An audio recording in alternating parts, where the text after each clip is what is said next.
맞아요, 선생님은 페파의 침착하고 차분한 선생님일 뿐만 아니라 시리즈 전체에서 가장 신비로운 인물 중 한 면입니다. 그리고 모든 증거를 나란히 놓고 보면 그녀를 평범한 인물로 보기란 정말 어렵게 됩니다. 사실 단서들은 마담 가젤이 이 프로그램에서 인정하는 것보다 훨씬 오래되고 이상하며 초자연적인 존재일 수 있음을 강하게 시사합니다. 이 모든 것은 할로윈 테마 뮤직비디오 가젤 선생님은 성이 있었어요 에서 시작됐습니다. 페파와 친구들은 이 영상에서 으스스한 할로윈 분위기를 즐깁니다. 페파가 마담 가젤을 방문하는 장면에서 배경에 거울이 분명하게 보입니다. 페파의 모습은 거울의 예상대로 비치지만 가젤 선생님의 모습은 거울 바로 앞에 서 있음에도 완전히 보이지 않습니다. 이 장면이 섬뜩한 건 단순히 거울에 비치지 않아서가 아니라 그에 대한 반응들 때문입니다. 페파는 그것을 알아차렸을 때 놀란 듯한 모습을 보이지만 마담 가젤은 전혀 반응하지 않습니다. 놀라움도 혼란도 거울에서 벗어나려는 시도도 없습니다. 그녀는 마치 이것이 아주 정상적인 일인 것처럼 행동합니다. 뱀파이어 신화에서 가장 유명한 특징 중 하나는 거울의 모습이 비치지 않는다는 것으로 이는 영혼이 없거나 자연 세계와의 단절을 상징합니다. 이런 세부 사항은 우연이 아닙니다. 특히 신중하게 설계된 어린이 프로그램에서는 더욱 그렇습니다. 이건 의도적인 듯합니다. 거울에 비치지 않는다는 것의 의미를 아는 시청자들에게 조용히 신호를 보내는 것과 같죠. 거울 사건은 이것뿐만이 아니었습니다. 이 세부 사항은 할로윈 호박 파티 에피소드에서 다시 등장합니다. 수지 양이 신나게 가젤 선생님에게 자신의 뱀파이어 의상을 보여주고 또다시 거울이 배경에 놓여 있습니다. 수지의 모습은 분명히 보이지만 가젤 선생님은 거울 어디에도 보이지 않습니다. 그리고 이번에는 내레이터조차도 거울에 비치지 않은 점을 언급합니다. 이상하군요. 가젤 선생님은 거울에 비치지 않네요. 또한 수지가 자신이 뱀파이어로 분장했다고 하자 마담 가젤은 묘하게도 그 말이 옛 고향을 떠올리게 한다고 말합니다. 아, 뱀파이어라니. 그 말에 옛 고향이 떠오르네요. 그 한마디가 수많은 질문의 문을 엽니다.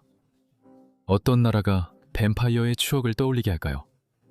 왜 그녀는 두려움이 아니라 향수와 함께 그 단어를 연관짓는 걸까요? 이것은 뱀파이어가 그녀에게 단순한 이야기가 아니라 개인적인 역사임을 강하게 시사합니다. 마담 가젤의 집은 또 다른 중요한 증거를 제공합니다. 페파와 가족이 마담 가젤의 집을 방문하는 에피소드에서 그 건물 자체가 이상하게 느껴지고 등장인물들이 들어가면 집이 너무 오래되어 땅에 고르지 않게 자리 잡은 것처럼 바닥을 미끄러지듯 지나갑니다. 이것이 유머로 사용될 수도 있지만 진짜 눈에 띄는 것은 벽에 걸려있는 것입니다. 흑백 사진에는 마담 가젤의 남편인 미스터 가젤로 추정되는 인물이 나와 있습니다. 사진의 스타일만 봐도 아주 오래전에 찍힌 것임을 알 수 있습니다. 흑백 사진만으로도 수십 년 전의 일임을 알 수 있지만 이 에피소드는 나중에 회상 장면을 통해 이를 더욱 복잡하게 만듭니다. 마담 가젤은 집 밖에 있던 크리스마스 트리가 아주 작았던 시절을 언급합니다. 현재 그 나무는 매우 커졌고 실제 생물학적으로도 그런 성장이 이루어지려면 40년 이상이 걸릴 수 있다는 것을 알 수 있습니다. 문제는 마담 가젤이 회상 장면에서도 현재와 똑같이 보인다는 점입니다. 겉으로 보이는 노화도 없고 자세히 변화도 없으며 얼굴에도 시간이 흐른 흔적이 전혀 없습니다. 하지만 그녀의 남편은 더 이상 곁에 없습니다. 이것은 불길한 암시를 줍니다. 만약 그들이 오래전에 함께 살았고 그가 정상적으로 나이를 먹었다면 지금 그의 부재는 그가 필멸의 존재로서 살다가 죽었다는 것을 의미합니다. 반면에 마담 가젤은 변함이 없었습니다. 이것은 불멸이라는 개념, 즉 뱀파이어의 대표적인 특징 중 하나와 완벽하게 일치합니다. 그녀는 자신의 파트너보다 몇 년이 아니라 수십 년, 어쩌면 수백 년을 더 살았습니다. 박쥐에 대한 그녀의 언급은 또 다른 의미를 더합니다. 같은 에피소드에서 그녀의 집 근처 나무에 박쥐가 사는 것이 발견되자 가젤 선생님은 그 박쥐들이 자신의 옛 고향을 떠올리게 한다고 말합니다. 아, 내 친구 박쥐들이네요. 그들은 내 옛 고향을 떠올리게 해요. 박쥐는 뱀파이어와 연관된 가장 보편적으로 알려진 상징 중 하나입니다. 그녀가 박쥐에 대해 두려움이 아니라 친근함을 가지고 이야기한다는 사실은 깊고 개인적인 연관성을 시사합니다. 그녀가 동물에 대해 이야기하는 것보다는 더 이상 접근할 수 없는 장소나 시간을 회상하는 것처럼 느껴집니다. 나이는 뱀파이어 이론의 가장 강력한 근거 중 하나이며 가젤 선생님의 나이는 반복적으로 논리를 뛰어넘는 것으로 나타납니다. 플레이그룹 스타 에피소드에서 시청자들은 엄마 돼지와 아빠 돼지의 어린 시절 회상 장면을 봅니다. 그 회상 장면에서 가젤 선생님은 그들의 선생님이었고 지금도 페파의 선생님입니다. 과거와 현재의 그녀의 외모 차이는 거의 없습니다. 이것을 할아버지 돼지나 할아버지 개 같은 캐릭터들과 비교해보면 그들은 흰머리와 신체적 변화 등 분명한 노화의 징후를 보입니다. 하지만 가젤 선생님은 그렇지 않습니다. 그녀는 적어도 2세대 이상의 아이들을 가르쳤지만 여전히 시간에 멈춰있는 듯합니다. 이것이 바로 뱀파이어가 전설에서 자주 묘사되는 방식입니다. 주변 세계는 계속 변하지만 그들은 영원히 한 모습에 머물러 있습니다.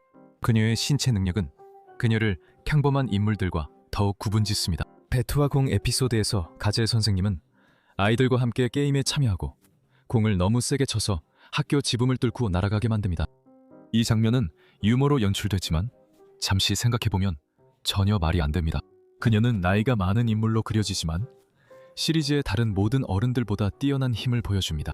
초인적인 힘은 또 다른 고전적인 뱀파이어의 특징인데 여기서도 아무런 설명이나 결과 없이 등장합니다.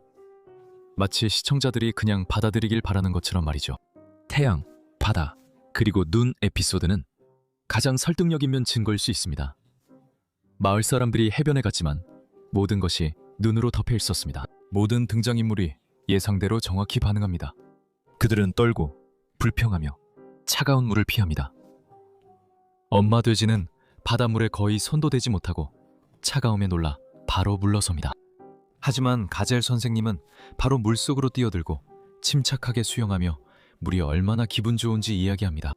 망설임도 없고 불편한 기색도 없으며 온도가 그녀에게 전혀 영향을 미치는 듯한 반응도 없습니다.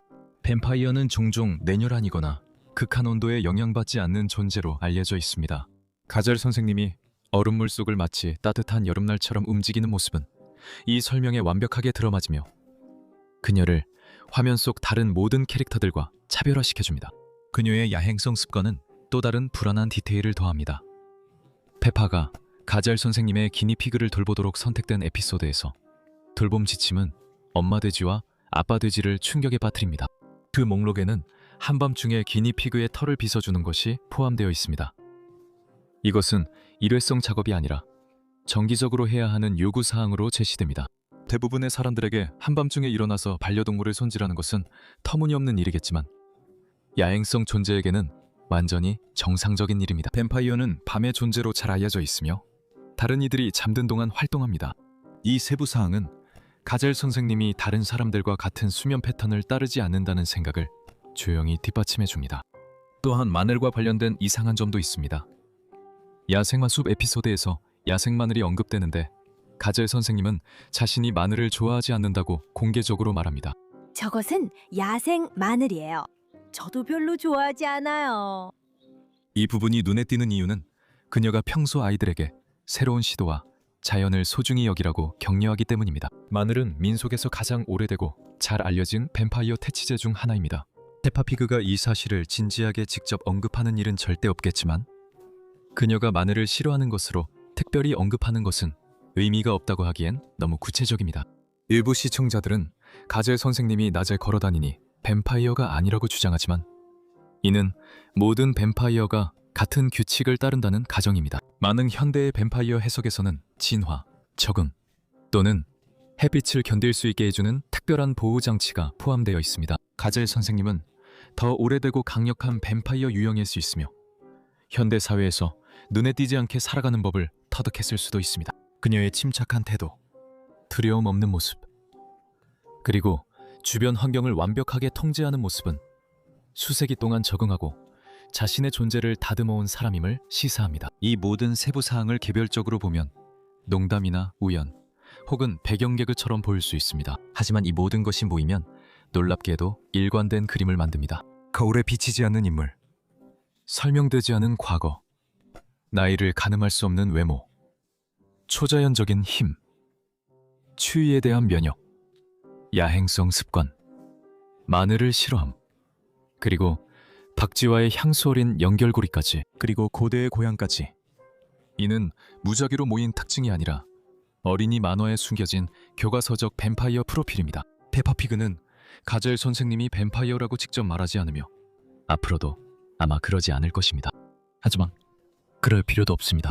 단서들은 이미 그곳에 조용히 숨어 자세히 보는 시청자들을 기다리고 있습니다. 그리고 이 모든 단서들을 한 번에 보게 되면 가젤 선생님이 그냥 평범한 선생님이라고 믿기 정말 어려워집니다.